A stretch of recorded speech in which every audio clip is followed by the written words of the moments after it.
ली थी। और आज कोविड के बाद दुनिया की स्थिति कैसी है? यही अरुण जेटली जी जब बजट का भाषण दे रहे थे 2015-16 में, तो उन्होंने एक बड़ी अच्छी शायरी कही थी। मुझे लगा कि शायद आज मैं दोबारा कांग्रेस और देश को बताऊं कि उन्होंने क्या कहा था और आज भी क्या हालात है। उन्होंने कहा था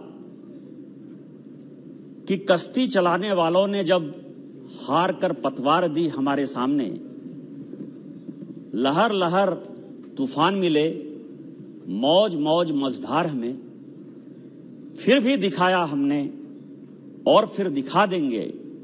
इन हालातों में आता है दरिया पार करना हमें।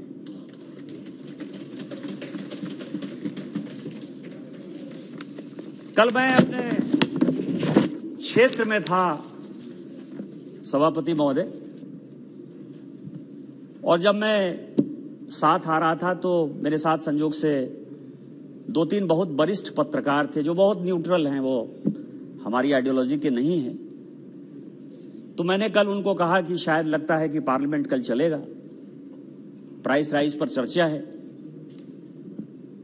तो उन्होंने मुझे कहा कि यह प्राइस राइज की चर्चा नहीं है, ये बेटे को राइज कराने का चक्कर है।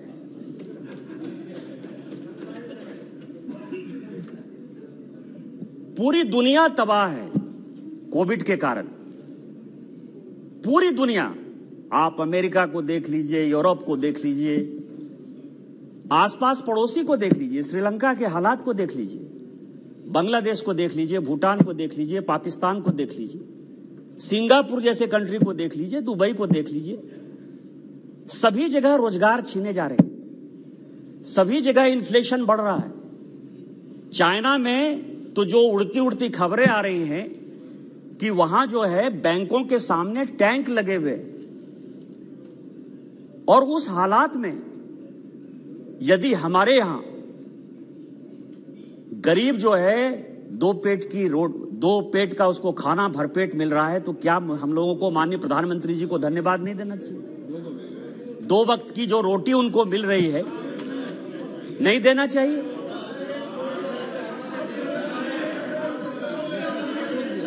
इसी पार्लियामेंट में सभापति महोदय, हम और आप तो सांसद थे।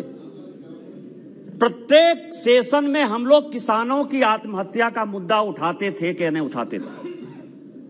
आज पिछले 8 साल में एक भी चर्चा अपोजिशन ने किसानों की आत्महत्या का किया है? यदि नहीं किया है तो इसका मतलब कि किसान आत्महत्या नहीं कर रहे हैं। हमने किसानों को इतनी ताकत दी है कि आज किसान लड़ाई कर रहा है। और किसान की क्या स्थिति है कि किसान जो है साल भर तक वही मोदी जी की सरकार थी, वही पैसा था। इस तरह से हमने किसानों को मजबूत किया कि साल भर तक वो आंदोलन करता रहा, लेकिन कोई किसी किसान ने आत्महत्या नहीं की। हमने उसको इतनी ताकत दी कि वो सरकार के खिलाफ भी 2-2 हाथ करने को तैयार है। आपके यहां तो वो भीख मांग रहा था, आप तो उसको रोटी तक नहीं दे पा रहे थे, आप कर्जा नहीं लौटवा पा रहे थे, और यही कारण है कि किसान आत्महत्या कर रहे थे। क्या उसके लिए हम लोगों को धन्यवाद नहीं देना चाहिए? एकदम देना चाहिए। अभी बात हुई गैस सिलेंडर की बात हुई।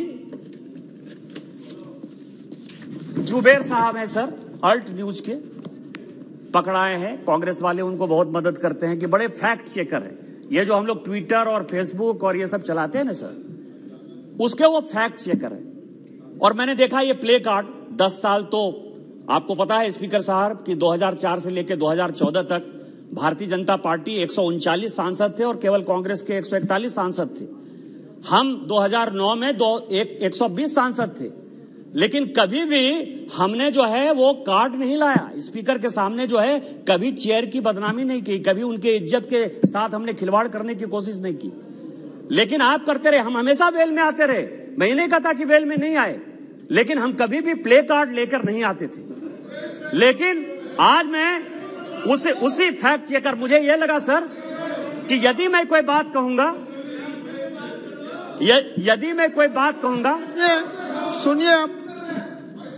सुनिए आप बैठ जाइए। स्पीकर सर, ये जो सरकार थी ना सर, ये सरकार कमेटी, और हमारे यहां एक कहावत है कि ज्यादा जोगी मत उजाड़। मनमोहन सिंह जी प्रधानमंत्री जी से सर, चिदंबरम साहब थे, बड़े इकोनॉमिस्ट थे, राष्ट्रपति महोदय हो गए, लेकिन तत्कालीन जो वित्त मंत्री थे प्रणब बाबू 1980 में ही वित्त मंत्री थे। रंगराजन उनके एडवाइजर थे, मोन्टेक सिंह अहलूवालिया उनके एडवाइजर थे, रघुराम राजन साहब आ गए सर, कौशिक बसु साहब आ गए। इतने इकोनॉमिस्ट थे कि आप बात मतलब करिए और लगेगा कि बस तुरंत 2 मिनट में जो है सब खत्म हो जाएगा। और इसके बाद कमेटी पर कमेटी सर, इनको कैसे एलपीजी की प्राइस, डीजल की प्राइस, पेट्रोल की प्राइस ठीक करनी है, कैसे एपीएम के दायरे से जो है मार्केट में ले जाना है। इन्होंने 2006 में एक रंगराजन कमेटी बना दी, उससे इनका कोई वास्ता नहीं हुआ, उनको लगा कि इससे कोई फायदा नहीं है। तो 2010 में सर इन्होंने एक पारिक कमेटी बना दी, 2011 में इन्होंने नंदन नीलकेनी की कमेटी बना दी, और 2012 में केलकर की कमेटी। आप समझ सकते हैं कि कांग्रेस किस तरह से जनता के साथ, हमारे प्रधानमंत्री जी हमेशा बोलते रहते हैं सर कि कांग्रेस एक ऐसी पार्टी थी कि 1952 में उसने शिलान्यास किया, 1957 में कहा कि इसका लैंड एक्विजिशन हो रहा है, 1962 में यह कहा कि अब इसमें हमने पैसा दे दिया है, 1967 में उन्होंने कहा कि अब ये रेल पटरी बिछाना स्टार्ट कर दिए, और 1980 में जाके एक एक प्रोजेक्ट किस तरह से 30-30, 40-40 साल में इस देश में बने, उसका ये उदाहरण है ये एलपीजी, पेट्रोल और डीजल का जो है प्राइसिंग है सर। तो मैं वही कह रहा था कि मुझे ये लगा कि यदि मैं ये बातें कहूंगा तो शायद मेरी बातों को ये लोग उतना गंभीरता से नहीं लेंगे, क्योंकि ये बड़े समाजवादी हैं, सोशलिस्ट हैं दुनिया में जो भारतीय जनता पार्टी को, क्योंकि ये लोग सब मोदी फोबिया से ग्रसित हैं सर। कुछ भी होगा ये मोदी ने कर दिया है, ये मोदी को करना चाहिए था, ऐसे करना चाहिए था, वैसे करना चाहिए था। तो मोदी जी के प्रति इन लोगों की इतनी एलर्जी है कि अच्छी बात भी सुनने को तैयार नहीं है। तो मैं अल्ट न्यूज के जो है जुबेर को लेकर आया, उसने बताया सर, उसने लिखा है कि 2011 में जुलाई में 710 रुपया नॉन सब्सिडी के सिलेंडर की कीमत थी, और जो सब्सिडी हम दे रहे थे वो 400 रुपया दे रहे थे। इसका मतलब यह था कि 2011 में भी सिलेंडर की कीमत लगभग 1110 रुपये थी। ये मैं प्लेस कर दूंगा, मैं ऑन रिकॉर्ड प्लेस कर दूंगा। 2012 में जो सिलेंडर की कीमत थी सर, वो से बोलते थे तब तुमने सुना है, आप उनको सुनना पड़ेगा। और उसमें जो सब्सिडी भारत सरकार दे रही थी वो 410 रुपया दे रही थी। कितना हो गया जोड़ के बता दीजिए मुझे, मैं तो गांव का आदमी हूं, मुझे बहुत जोड़ नहीं आती, लेकिन आप जरा जोड़ के बता दीजिए।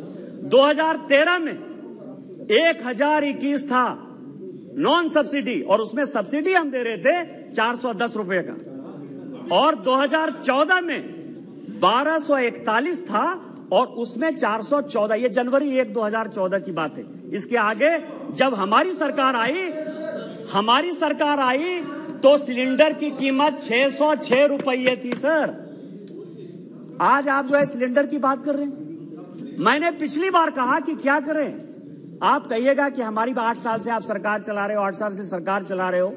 मैंने पिछली बार बताया था सर कि इन्होंने केवल जनता को मूर्ख बनाने के लिए, केवल वोट बैंक की राजनीति के लिए 2009 से लेकर 2014 तक ऑयल बॉन्ड जारी किया, जिससे कि ये जो हमेशा दावा करते हैं सर कि हमने पेट्रोल का प्राइस, हमने डीजल का प्राइस सब कम कर दिया, इन्होंने ऑयल बॉन्ड जारी किए। और मैंने उस दिन भी कहा कि आपकी सरकार कैसी कॉर्पोरेट सरकार है। मैं सारे डिबेट लेकर आया हूं और मैं आज पूरा बहस करना चाहता हूं। मैंने ऐसे डांगे का बजट मैं भाषण लेकर आया हूं, मीनू मसानी जी का भाषण लेकर आया हूं, मैं नाथ पई का भाषण लेकर आया हूं। 1958 से लेकर उन्होंने हमेशा कहा कि ये जो कांग्रेस है ये कॉर्पोरेट की सरकार है, ये टाटा को समर्थन करती है, बिरला को समर्थन करती है, डालमिया को समर्थन करती है, और अंबानी और अडानी को समर्थन करती है। ये 1,44,000 करोड़ का 1,44,000 करोड़ का इन्होंने ऑयल बॉन्ड जारी किया सर। और आज 2020 के बाद से भारत सरकार को 10 साल का बॉन्ड था, वो 2011 के बाद जितने भी हुए आज आप समझिए कि हम लोगों को लगभग 3.5 लाख करोड़, 1,44,000 करोड़ जनता को गुमराह करने के लिए, बचाने के लिए कि हम पेट्रोल, डीजल और एलपीजी का प्राइस कम कर रहे हैं। आज 3.5 लाख करोड़ भारत सरकार को लौटाना पड़ रहा है, क्योंकि सरकार कंटिन्यूटी है। और वो सभी बड़े कॉर्पोरेट हैं जिन्होंने ऑयल बॉन्ड लिया है, वो सारे बड़े कॉर्पोरेट हैं। और मैं कांग्रेस के सभी मित्रों को चैलेंज करना चाहता हूं कि वो अपने, मनमोहन सिंह जी हैं, सोनिया जी यूपीए की चेयरमैन है, उनसे पूछें कि किस अमीर को आपने फायदा पहुंचाने के लिए देश के लोगों को इस तरह से गुमराह किया, देश के लोगों के साथ धोखा किया। प्रत्येक साल भारत सरकार को 20 से 25,000 करोड़ रुपया लौटाना पड़ रहा है। सर, फूड प्राइस की बात हो रही है। अच्छा है, एक तरफ ये लोग कहते हैं कि किसानों की आय दुगनी होनी चाहिए, जिसके लिए अभी एमएसपी की कमेटी बनी है। सर, हमारी सरकार ने एमएसपी की कमेटी बनाई है और हमारी सरकार कमिटेड है कि हम आपको जो एमएसपी है वो दुगुना, कैसे आपकी आय दुगुनी होगी, उसके लिए लगातार प्रयास हो रहा है। लेकिन कोविड के बाद पूरी दुनिया के क्या हालात है सर? पूरी दुनिया का हालात यह है, आप ये समझे सर, कि आज वर्ल्ड बैंक पूरा का पूरा, मतलब किस तरह से पूरी दुनिया के हालात हैं, मैं आपको बता रहा हूं सर, कि जो इनकी स्थिति थी, जो प्लानिंग प्रोसेस था इनका सर, 1950 से, जीडीपी की बात कर रहे थे मनीष तिवारी जी, 1950 से लेके 1990 तक हमारी जीडीपी, कांग्रेस ही मैक्सिमम सरकार में रही ना 1950 से लेकर 1990 तक, कि नहीं कोई दूसरी पार्टी रही? केवल 2 साल 2.5 साल छोड़ दीजिए, वो भी मोरारजी भाई को छोड़कर, उसके अलावा तो कोई और हमारी तरफ से कोई प्रधानमंत्री नहीं हुआ, हमने कोई शासन नहीं चलाया। जीडीपी 3.5%, मैक्सिमम 4% तक गया सर। और आप ये समझें कि उस समय भी जो सहारा जैसी कंट्री थी, जो छोटी छोटी कंट्री थी सर, उसका जीडीपी ग्रोथ 5.5% था। वहां से मुकाबला करके जब हम आए, आज कोविड के बाद दुनिया में प्राइस जो है, प्राइस की तो बात छोड़िए, प्राइस इन्फ्लेशन जो बढ़ रहा है उसके बारे में तो मैं बताऊंगा, लेकिन व्हीट का प्रोडक्शन 1% घट गया पूरी दुनिया में। यह सदन को और पूरे देश को जानने की आवश्यकता है कि क्यों प्राइस बढ़ रहा है। 1% प्रोडक्शन व्हीट का कम हो गया, 0.5% जो है पूरे दुनिया का राइस का प्रोडक्शन कम हो गया, शुगर का प्रोडक्शन कम हो गया। आज यूक्रेन वार के कारण, यूक्रेन और रसिया वार के कारण, आपको आश्चर्य होगा स्पीकर महोदय कि यूक्रेन और रसिया इस दुनिया का 1/3 जो गेहूं है वो सप्लाई करता है। 75% जो सनफ्लावर ऑयल है वो यूक्रेन और रसिया सप्लाई करता है। क्या हमने यूक्रेन वार ला दिया? क्या हमने पूरी दुनिया के किसानों को कहा कि आप प्रोडक्शन कम करो? उसके बावजूद भी हमारे प्रधानमंत्री यदि 80 करोड़ गरीबों को फ्री का खाना दे रहे हैं, फ्री फंड का खाना दे रहे हैं, तो क्या हम बधाई के पात्र नहीं है? क्या हमको प्रधानमंत्री जी को बधाई नहीं देना चाहिए?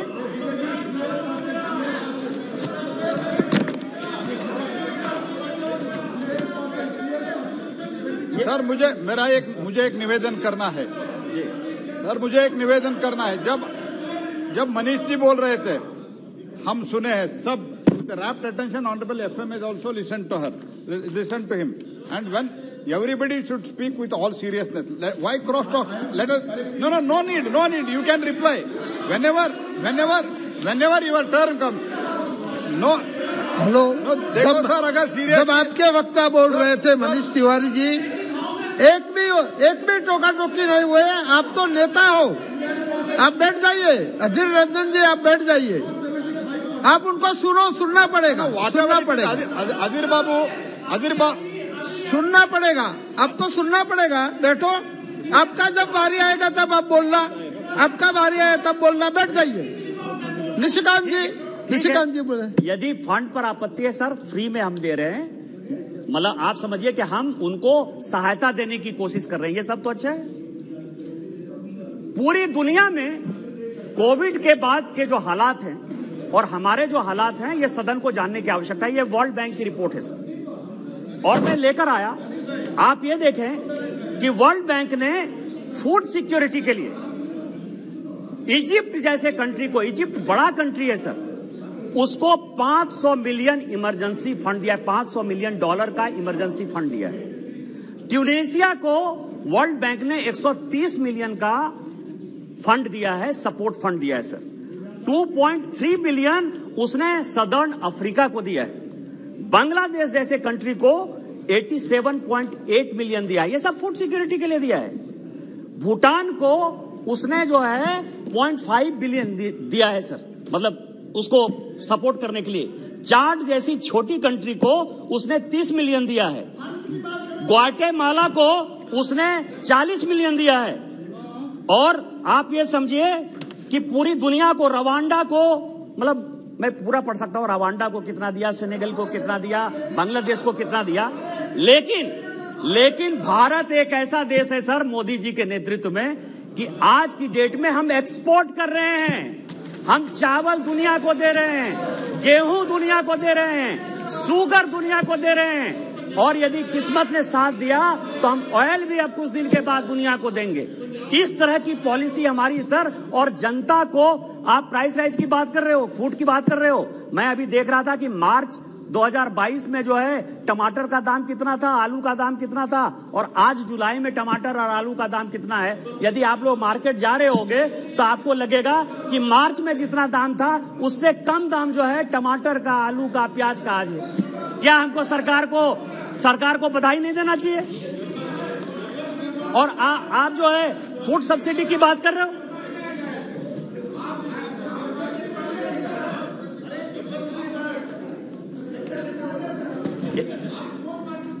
हेलो, बीच में आप अपनी टिप्पणी मत कीजिए, अपना जब समय आए तब बोलना। क्या है मैं आपको बताऊं स्पीकर साहब, एक नूर ने बड़ा अच्छा शेर कहा सर, कि सच घटे या बढ़े झूठ की कोई इंतहा नहीं होती। सच यदि कम बोलिए तो भी वो झूठ हो जाता है, और यदि सच ज्यादा बढ़ाकर बोलिए तो भी वो सच नहीं रहता है सर। लेकिन झूठ तो जितनी मर्जी उतनी बोलते रहिए। कांग्रेस का तो यही इतिहास है सर, कोई किसी चीज पर वो बहस ही नहीं करना चाहते सर। आज श्रीलंका के बारे में अभी जयशंकर जी उस दिन बहस कर रहे थे, श्रीलंका के इकोनॉमी के बारे में बता रहे थे। लेकिन किसी ने जो है कहा कि उनको श्रीलंका के बारे में बताना चाहिए था, वो फ्रीबीज के बारे में बताने लगे। मनीष तिवारी जी जिन्होंने अपना भाषण शुरू किया सर, आज पंजाब के क्या हालात है। बैंक जो है उसको पैसा देने को तैयार नहीं है। कहां से पैसा आएगा? FRBM एक्ट का जो है इन लोगों ने बाजा बजा दिया है। चाहे वो पंजाब हो, चाहे वो राजस्थान हो, चाहे वो बंगाल हो, कहां से, चाहे छत्तीसगढ़ हो, कहां से पैसा लाओगे? कर्जा आप लो और इसके बाद आप कहो कि मोदी जी के कारण बढ़ रहा है, मोदी जी के कारण बढ़ रहा है। आज जो है कई एक जो अपोजिशन रूल्ड स्टेट हैं, चाहे वो तेलंगाना हो, चाहे वो पंजाब हो, चाहे वो छत्तीसगढ़ हो, चाहे वेस्ट बंगाल हो, आज रिजर्व बैंक ऑफ इंडिया उनको पैसा देने को तैयार नहीं है। और ये आज सारे सदन को, पूरे देश को ये देखने की आवश्यकता है, क्योंकि जो LPG सिलेंडर की बात यदि हम करते हैं तो माननीय प्रधानमंत्री जी ने कहा कि हम जो है अपनी सब्सिडी छोड़ें। देश के सारे लोगों ने सब्सिडी छोड़ दिया। आज 9 करोड़ लोगों को उज्ज्वला योजना से हम लोगों ने फायदा पहुंचाया, और प्रत्येक साल वो 3 सिलेंडर ले रहे हैं। कोई सिलेंडर खाली नहीं है, वो भी आंकड़े हमारे पास हैं। फ्रीबीज के बाद इस देश की क्या इकोनॉमी होनी है, यह सोचने का सवाल है। कि केवल वोट जीतते रहोगे, 5 साल के लिए शासन करोगे, कि अपने फ्यूचर के लिए, अपने बच्चों के लिए कोई स्थिति छोड़कर जाओगे? क्या आज सोचने का सवाल नहीं है? क्या हम सरकार नहीं चला रहे हैं? बिहार में हमारी सरकार है, हम नहीं चला रहे हैं? क्या असम में हमारी सरकार है, हम नहीं चला रहे हैं? क्या राजस्थान में हम सरकार नहीं चला रहे थे? मध्य प्रदेश में सरकार नहीं चला रहे हैं? क्या हमको वोट नहीं चाहिए? हम फ्रीबीज की बात नहीं करते। फ्रीबीज की बात इसीलिए नहीं करते कि हम हमेशा सोचते हैं, भारतीय जनता पार्टी हमेशा सोचती है ये देश हमारा है। एक चुनाव हारने और जीतने से कोई फर्क नहीं पड़ता है। और यही कारण है कि इन्फ्लेशन बढ़ता है, यही कारण है बैंकों की स्थिति खराब होती है, यही कारण है कि जब आप गए थे तो आपने पूरे के पूरे बैंक को NPA कर दिया था। आप केवल फोन पर जो है फोन बैंकिंग के आधार पर लोगों को कर्ज दिया करते थे। आपने बैंकों की स्थिति खराब कर दी, आपने इकोनॉमी की स्थिति खराब कर दी। आप 3% GDP पे हमको छोड़कर गए, और आज आप हमसे जो है हिसाब मांगने की बात कर रहे हो, ब्लैक मनी की बात करते हो। ब्लैक मनी की बात करते हो, मेरा बहुत अच्छा टॉपिक है सर, ब्लैक मनी। मैं आपको बताऊं कि अभी बंगाल में 55 करोड़ रुपया पार्थो के यहां पकड़ाया सर। वो कह रहे हैं कि मेरा नहीं है, मैं आप ही की बात कर रहा हूं। 55 करोड़ रुपया कहीं किसी के घर में पकड़ा गया सर, पार्थो या उनके दोस्त के घर में। वो कह रहे हैं मेरा पैसा नहीं। अभी मेरा एमएलए सर, हमारा एमएलए झारखंड का एमएलए सर पकड़ा गया कैश लेके बंगाल में। वो कहता है मेरा पैसा नहीं है। झारखंड में सर मुख्यमंत्री के सचिव माइनिंग सेक्रेटरी के यहां रेड हो गया, 20 करोड़ रुपया उसके यहां पकड़ा गया। वो कहती है मेरा पैसा नहीं है।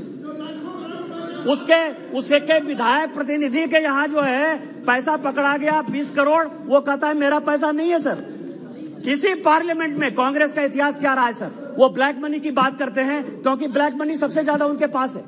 सरकार बचाने के लिए इसी पार्लियामेंट में नरसिम्हा राव की सरकार में हमारे ही झारखंड के शिबू सोरेन जी, सूरज मंडल जी, शैलेंद्र महतो जी, साइमन मरांडी जी, सबको जो है पैसा दिया गया और सबके पैसे बैंक अकाउंट में पकड़े गए। ब्लैक मनी आप करो। इसी 2008 में अडवाणी जी इसी सेशन में, इसी सदन में आए सर पैसा लेके कि आप हमारे एमपी को खरीद रहे हो, पैसे से खरीद रहे हो। पैसा जमा करो आप, होर्डिंग करो आप। वो फोर्स का पैसा कोतरोची लेके भाग जाए आपके समय में, कमीशन करो आप, मुंद्रा कांड करो आप, और पैसा किससे ब्लैक मनी का हिसाब मांगो? हमसे। सुखराम आपके मंत्री थे, उनके घर में 3 करोड़ रुपया पकड़ा गया। इतना कैश यदि कांग्रेस के नेताओं के पास और उनके यूपीए के पास रहता है, किस मुंह से ब्लैक मनी की बात करते हो? किस मुंह से ब्लैक मनी लाने की बात करते हो? स्विट्जरलैंड के साथ एग्रीमेंट साइन करो आप, स्विट्जरलैंड के साथ 2011 में एग्रीमेंट साइन करो आप, और कहो कि 2016 से आप समझ में आएगा। इसके बाद आप ब्लैक मनी की बात करते हो। आप फिस्कल डेफिसिट की बात करते हो। फिस्कल डेफिसिट क्या है?